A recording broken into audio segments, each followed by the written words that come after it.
Applaudissez-les et puis On est là simplement pour donner... On est là pour et moi je suis là pour vous alerter. Alors, ce que je vous propose dans ces cas-là, merci. Il est important de ne pas monopoliser la parole et que tout le monde puisse s'exprimer, c'est important. Vous avez annoncé des faits, les documents ont été cherchés, on va pouvoir poursuivre et prendre des questions. Il y en avait déjà eu 3, donc je vous propose de répondre aux premières questions qui ont été posées. Alors, en ce qui compte. Tenez. Merci. Alors, j'ai noté 2 questions, j'en ai une que j'ai ratée, mais vous me la soufflerez. La sortie, c'est des fraises. Alors, le problème de l'accès des parkings, bon, il a été soulevé plusieurs fois, je crois que c'est, voilà, comme indiqué monsieur le maire, voilà, on est là pour écouter les questions, et puis on va travailler à trouver des réponses, donc j'avais une réflexion qui est posée, elle est effectivement importante, elle doit travailler. Je tiens à vous signaler ce qu'on n'a pas dit l'équipe municipale, parce qu'on a présenté le projet. Il s'interrogeait également sur cette problématique qui n'est pas aboutie, voilà, il faut qu'on y travaille, et également peut-être sur une réflexion sur le plan de circulation à travailler ou pas. Voilà. Donc en tout cas, le sujet est noté et intégré.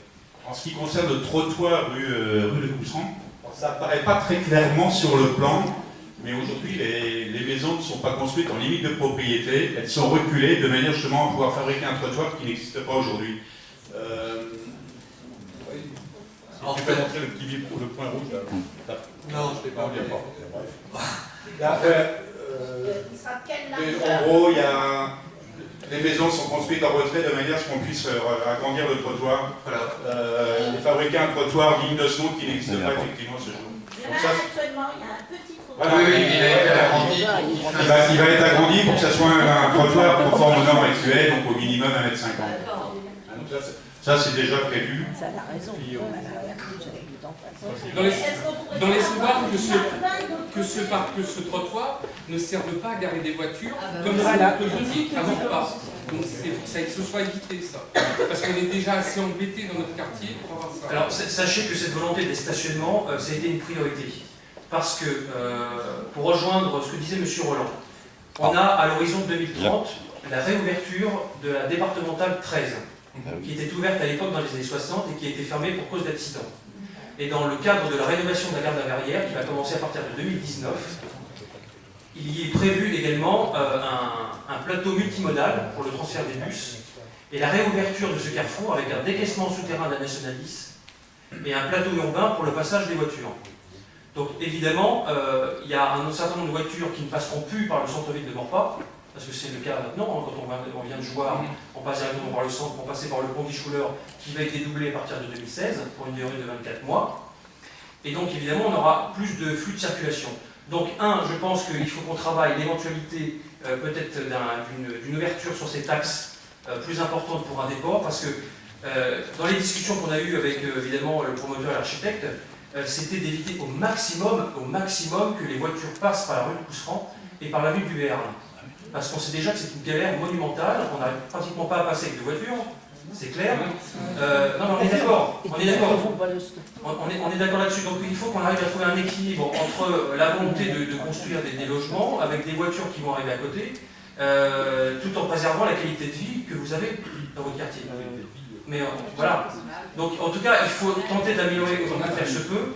Donc il faut qu'on travaille. Ici, il faut qu'on travaille encore plus sur le stationnement, la manière dont la circulation doit repenser même au-delà du quartier là où on est, même dans le quartier de la Malbonne pour que ce soit plus diffus, pour que ce soit moins concentré. On pourra travailler là-dessus. C'est possible, mais ça demandera une concertation évidemment avec les riverains. Mais si, évidemment, quand on construit des logements, ça a forcément un impact. C'est comme de l'eau, hein. Si vous bloquez d'un côté, l'eau ne finit toujours pas passer quelque part. Donc la circulation, c'est pareil. Donc il faut qu'on anticipe l'ouverture du CD13 d'ici 2030, parce que de toute façon les logements resteront là, d'ici là, et il faut qu'on arrive à trouver cet équilibre avec les maisons existantes, donc les trottoirs pour que les piétons puissent circuler correctement, et il faut qu'en effet qu'on soit assuré que sur la rue de Cousserand, cela soit en tout cas correctement fait, pour qu'il y ait le moins de nuisances possibles. Pour les véhicules sur les trottoirs, là je suis complètement d'accord avec vous. On a ce problème sur toute la collectivité, c'est une catastrophe. Donc là, on est parti dans une volonté de redonner l'accès des trottoirs aux piétons, Donc on met des barrières quand c'est possible, on verbalise quand c'est possible, c'était pas quelque chose qui se faisait avant. Non, c'est pas toujours, on est d'accord. Alors, sachez qu'on tend vers ça parce qu'on avait avant que 2 agents de police municipale pour 19 000 habitants. Maintenant, on est à 4, on sera bientôt à 6. Donc évidemment, dans la volonté, voilà, il y a des habitudes à changer, c'est clair. On est maintenant dans une ville, enfin, même toutes les villes nouvelles qui se sont construites de cette manière, et on a des habitations maintenant qui, par les ménages, on a 2 ou 3 voitures. Parce qu'on a les enfants qui restent plus longtemps, on a les garages qui se sont transformés en espace de vie. Donc voilà. Donc il faut qu'on arrive à trouver nous-mêmes notre responsabilité de bien se garer, mais en même temps que ça soit aménagé pour. Voilà. Il y a cette problématique à régler. Mais sachez qu'on est très vigilant là-dessus et je ne signerai pas de permis de construire tant que ces problèmes ne seront pas complètement résolus. Voilà. Alors la deuxième question, c'était les trottoirs. Ah oui, et puis oui, pardon, vous voulez ajouter quelque chose? Au sujet des trottoirs, oui, il a été prévu de rétrocéder une partie de notre terrain pour élargir les trottoirs. Voilà. Je crois que c'est 1m40. La norme, c'est 1m40. Je crois que Non, aujourd'hui, c'est carré, 1m40. c'est 1m40. Est-ce que vous pourriez nous faire repasser, s'il vous plaît, le tableau des logements et des parkings, s'il vous plaît? Parce que monsieur le maire, vous venez de dire que les familles, il y avait 2 à 3 voitures. Or, vous prévoyez qu'une et demie par logement. Et vous nous dites qu'il y en aurait 2 à 3 par logement, par famille. Alors, on tente, c'est pas de manière générale, mais c'est vrai qu'on est d'accord. Et c'est pour ça qu'on a. Alors, en plus, je vais vous dire la vérité, moi, si vous voulez, moi j'agis en toute transparence. J'ai le pouvoir de ne pas signer aussi le permis de construire, je vous le dis tout de suite. J'ai le pouvoir aussi de le signer, voilà.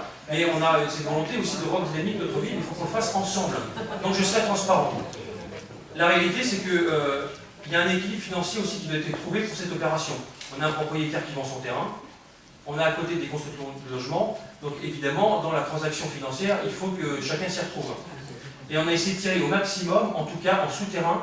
Alors je crois qu'on a 171 logements et 218 places, dont 20 en surface, c'est bien ça? Alors, on a 102 logements en accession, 68 logements 1500 voitures par jour. et pour les 102 logements, on a 151 places de Paris, ce qui fait 1,5. Bon, sachant que on a une répartition de logements qui va je crois qu'il y a quelques studios, du 2 pièces principalement, du 3 pièces et quelques 4 pièces. Si vous voulez, la répartition de logements, quelqu'un posait la question. Pour la partie accession, j'entends. Nous avons aujourd'hui 4 studios. Je ne sais pas si vous m'entendez. Nous avons 4 studios, 36 2 pièces, 34 3 pièces, 8 4 pièces, 2 5 pièces et les 18 maisons. Ceci faisant donc 102 logements. Donc vous voyez, il y a une immense majorité de 2 et 3 pièces qui correspondent à ce que disait monsieur le maire, donc une volonté de pouvoir offrir aux jeunes bourg-patiens des logements pour qu'ils puissent rester sur la ville et ne pas partir je ne sais trop où. Et donc avec cette importante proportion de petits logements, le ratio de 1,5 places de parking par logement est un ratio, voilà, je vous parle d'expérience, très important, qu'on a très rarement sur les opérations en Ile-de-France. Moi, je voudrais voir par rapport au parking. Alors, on va reprendre 3 questions.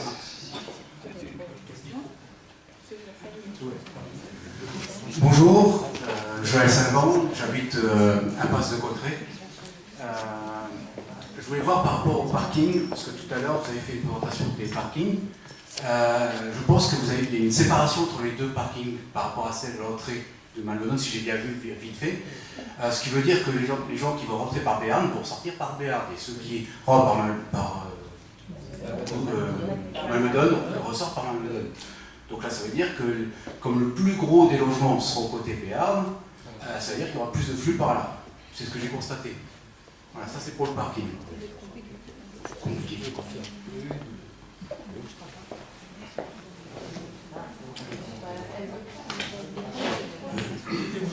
Jean Leroy, moi j'habite pas, j'habite place de Gascogne et je me rends au garage par la route de Béarn. Et actuellement c'est une vraie catastrophe parce qu'il y a un stop et quand vous revenez, quand je reviens de mon garage dans l'autre sens, il y a des gens qui arrivent, veulent rentrer, on est bloqué. Parce qu'il faut que la personne qui en stoppe, c'est elle qui devrait dégager la première. Parce que la courbe est trop fermée, on ne peut pas passer. Donc là, je pose la question, est-ce que vous allez changer? Ça n'a rien à voir avec l'ensemble, mais c'est la proximité. Qu'est-ce qui va se passer au niveau de l'accès à la rue de Béarn? Et apparemment, d'après les photos qu'on a vues tout à l'heure, c'est très, très paysager. On a l'impression qu'il y a un boulevard qui passe devant le lotissement, alors que la rue de Béarn, elle est très étroite. On passe qu'à une voiture. Non, d'accord. Prenez une question, puis on va répondre. Bonsoir, j'habite place du Pays Basque, donc tout au bout de l'avenue de Béarn. Nous avons la chance d'avoir un petit parking qui n'est pratiquement jamais occupé par les habitants de la place du Pays Basque. C'est-à-dire que ce sont les gens qui ont 3 voire 4 voitures qui habitent l'avenue du Béarn qui se mettent là. Nous avons le square du Jurançon aussi, des petits immeubles derrière qui se garent là. Et puis des tas de gens qui passent, qui vont... des fois, ils s'en vont une semaine, on les voit, ils posent la voiture, ils prennent la valise et ils vont à la gare et la voiture reste là pendant une semaine. Bien sûr, nous avons un garage dans le pavillon, nous avons une petite cour, mais tout le monde, tous les habitants de la place du Pays Basque et de l'avenue du Béarn ont la même chose. Et personne ne gare sa voiture ou dans le garage ou dans la petite cour. Et donc, quand vous avez 3 voitures par pavillon, où est-ce qu'on les met? J'en reviens au problème de stationnement. Il faut faire 3 bras.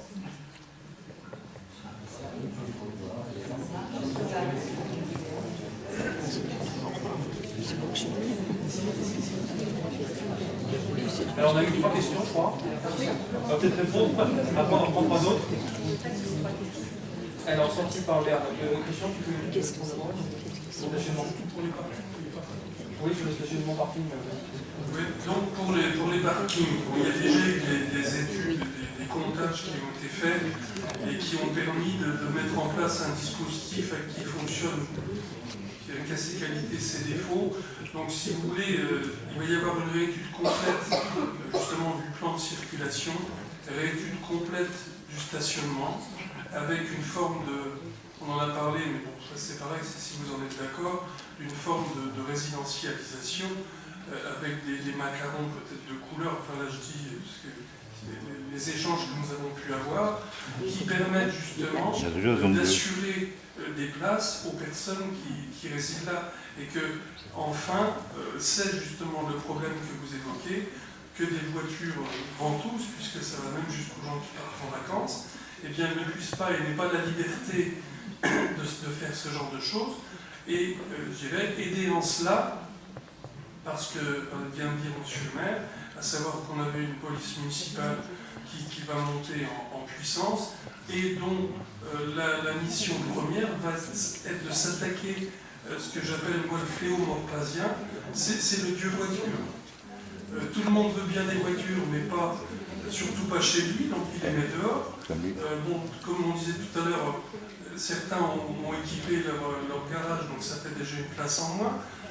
Les gens, ils ont des places sur leur entrée, bon, ils ne l'utilisent pas. Alors, si vous voulez, il y a tout un contexte qui fausse un petit peu la donne, dans la mesure où, quand les gens se sont portés acquéreurs de leur maison, il était prévu que, globalement, ils aient 2 places, en quelque sorte, dans leur pavillon.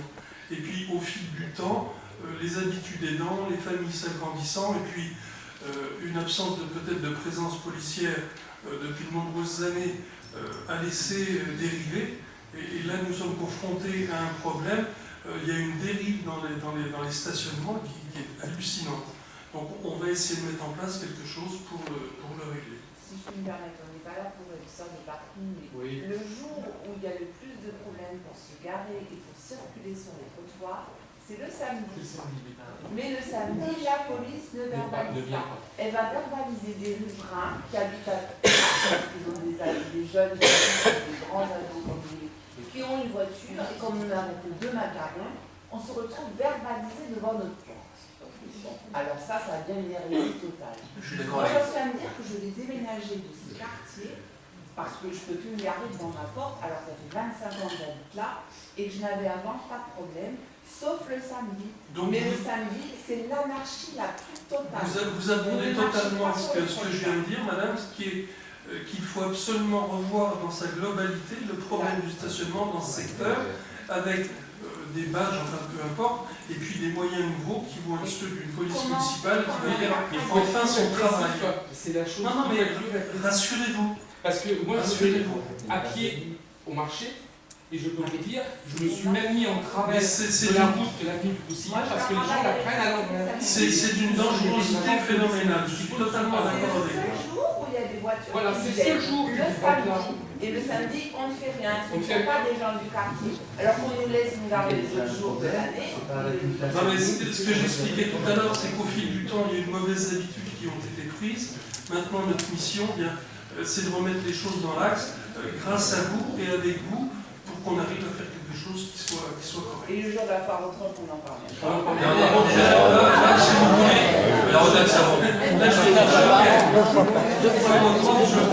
Et les gens qui sont au marché, là, ils ont appris les Moi, je suis mercredis. d'accord avec vous, c'est pour ça que je pense qu'il faut qu'on fasse les choses ensemble et qu'on retravaille, comme le dit Christian, ce problème de stationnement et qu'on soit en effet beaucoup plus sévère au travers de mes pouvoirs de police.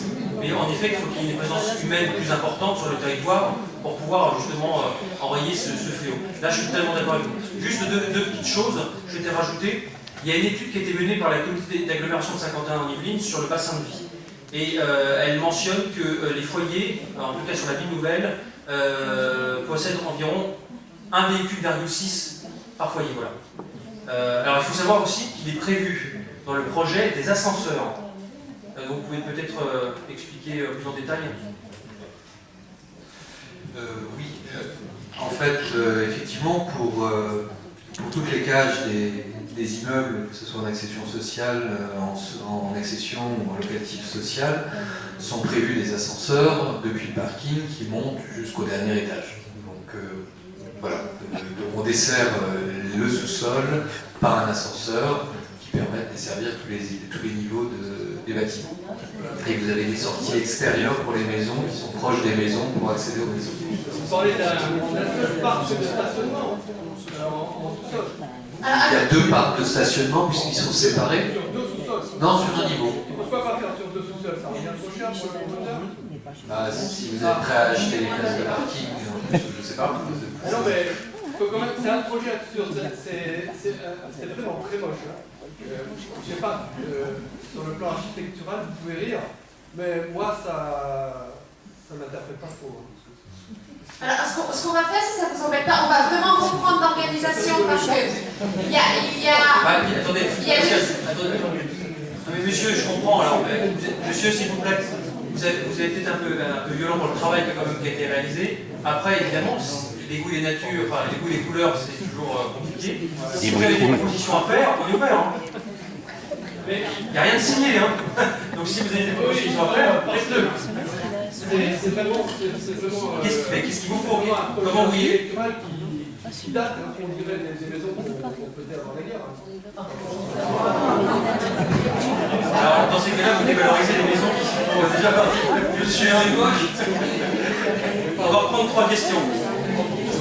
Bonjour, bonsoir, monsieur Messina. J'habite à l'avenue du Verne. Si j'ai bien compris, le principal flux de voitures rentrera par l'avenue du Verne. Si bien compris. Bon. Vous avez également compris que les riverains n'étaient pas très chauds. Bon, parce que ça circule très mal déjà. Deuxièmement, stationnement, c'est très difficile aussi.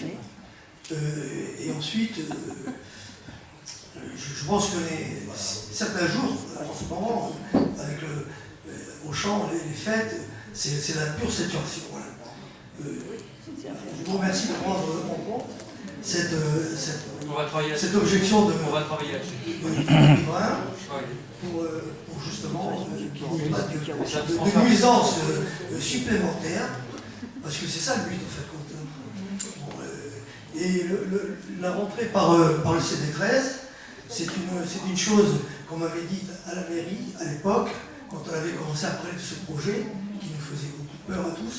Et moi j'étais venu ici à la mairie, et j'avais posé la question, et on m'avait dit, vous inquiétez pas, de toute façon, il n'y aura pas d'entrée par l'avenue du Béarn, compte tenu de la situation de cet tableau.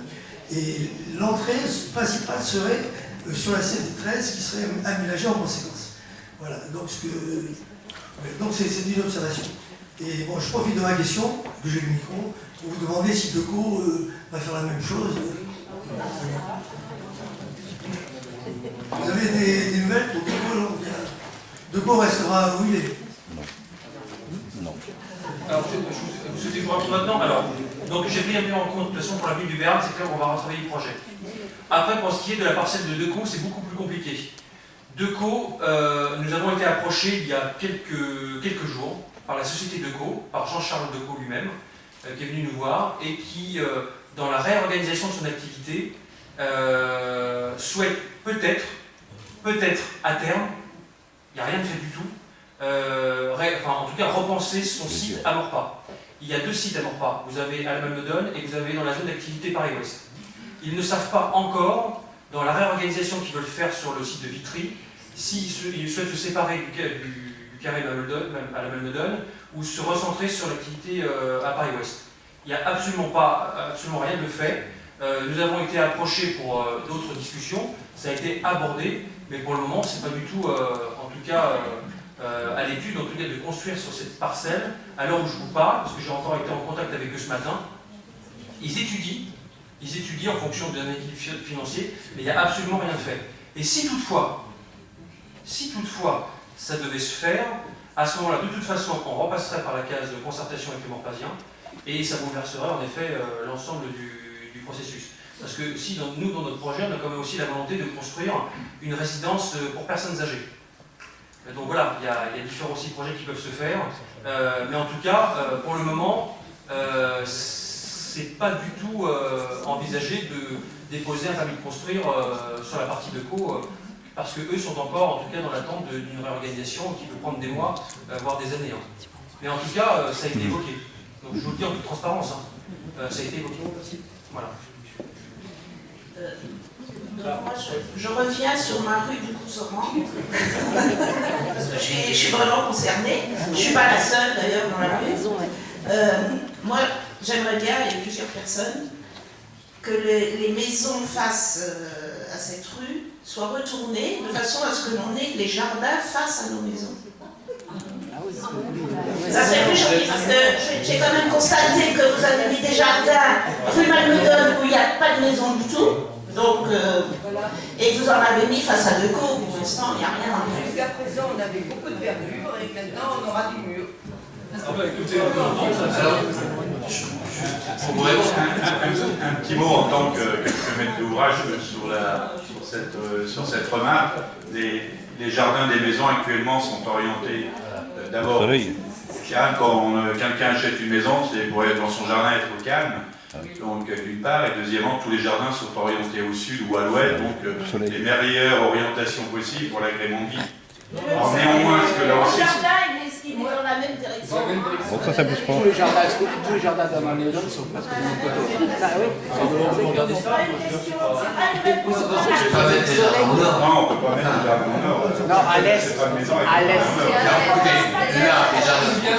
Là, les jardins sont à l'ouest. Si j'investe, ils viennent à l'est et au nord. Alors attendez, on va reprendre parce que vous êtes beaucoup à poser de questions et malheureusement elles sont certainement très intéressantes mais on ne les entend pas et on n'aura donc pas de réponse. Donc Chloé, vous allez prendre, voilà. Ils sont tous comme ça. Parfait. Attendez. Chez nous, ils sont tous comme ça. Allez-y madame, allez-y. Bonsoir, donc moi j'habite place du Languedoc, donc je suis très peu concernée parce que moi je suis spécialisée dans les jardins. Moi j'aurais voulu savoir, est-ce que vous avez prévu des parkings handicapés? Oui, c'est obligatoire. Au niveau des logements sociaux, est-ce que la mairie aura certains logements pour ses habitants? Oui, c'est important. Et combien? Alors, on va laisser, je pense, le bailleur répondre. Alors, je vais être très précise. Ce sera 20% C'est 20% et puis 20% préfecture. qui seront réservés à la ville de Maurepas. D'accord, donc aux habitants de Maurepas, des jeunes qui veulent s'installer. On a beaucoup de jeunes. Et bien oui, c'est bien pour ça. Et donc ça fait 20%. j'ai une autre question, mais j'en ai trois en une. Le temps des travaux, ça va durer combien de temps? Imaginons qu'on tout soit, voilà, que ce soit voté, etc. Parce que nous, habitant à côté, ça va nous faire du bruit. C'est pas faux. Merci. C'est pas faux. Non, entre le premier coup de pelle et la remise des clés, 2 ans globalement. Apparemment, si le permis est signé au premier trimestre 2015, on peut espérer une livraison fin 2017.